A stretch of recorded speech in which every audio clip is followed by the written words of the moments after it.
Hello, friends, and welcome back to the Adventure Starts Here podcast.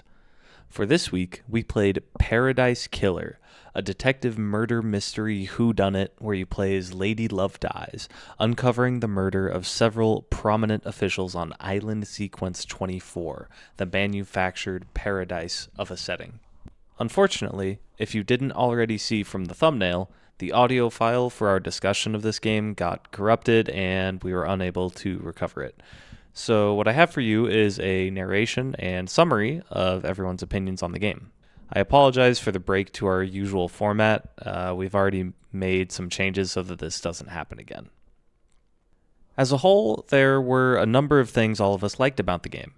The striking aesthetic, the somewhat janky but enjoyable movement and exploration, and the premise and setting were all novel and interesting to learn about in the popcorn-style drip feed of information you get throughout the game.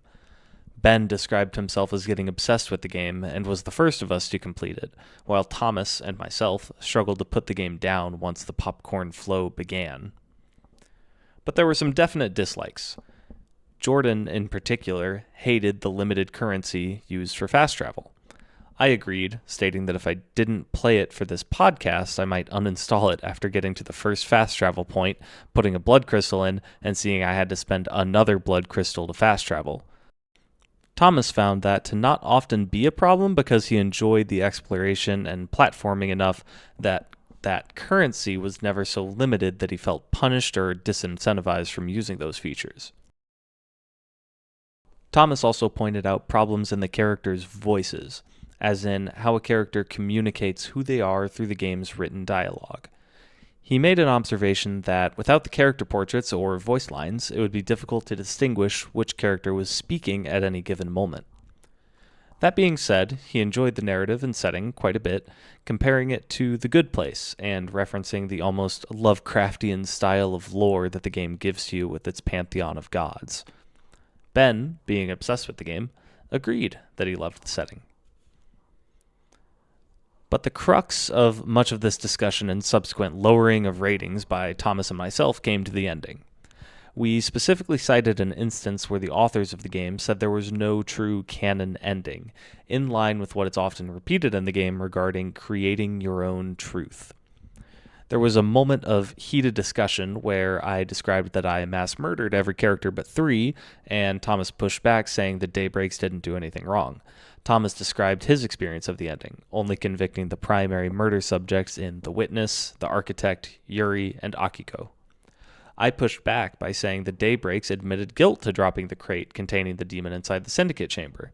It was at this point Thomas stated he was lowering his rating a full point, citing the no true canon ending as being silly and frustrating with regards to discussing the game. And that led to our ratings. Ben rated the game a 9, comparing the game to many of his favorites like Planescape Torment and stating that the open world exploration well complemented the visual novel style of the game in a way he hadn't seen before. Jordan described Paradise Killer as just alright. He didn't like the Clue-style choose-your-own ending and would rather have a definitive ending with a satisfying conclusion. He didn't care at all about any of the characters, and while he liked the exploration, he didn't feel that there was enough to do. Regardless, he appreciated the shorter length and would still recommend it, as it's definitely worth playing. He rated it a 5.5. Thomas praised the game in many ways, including the 80s J-fusion city pop vibe being used as a fitting aesthetic contrast to the inhumane and almost misanthropic events that take place in the game. His feelings on character voices notwithstanding, the character portraits themselves and Banjo-Kazooie-style voice barks that characters used overcame the character writing for him in a positive way. However, before our discussion of the ending, he toyed with saying the game is an 8.5 or a 9, but the ending definitively kept the game at an 8 for him. I was not dissimilar. There was a lot to like about the game, and I made the statement that while in many other games we played, we made the joke of this should have been a visual novel. I updated that statement to this is what visual novels should be. Like Ben, I felt that the open world exploration gave a lovely reprieve to the detective mystery, and like Thomas, that open world exploration was very well complemented with the lore backdrop.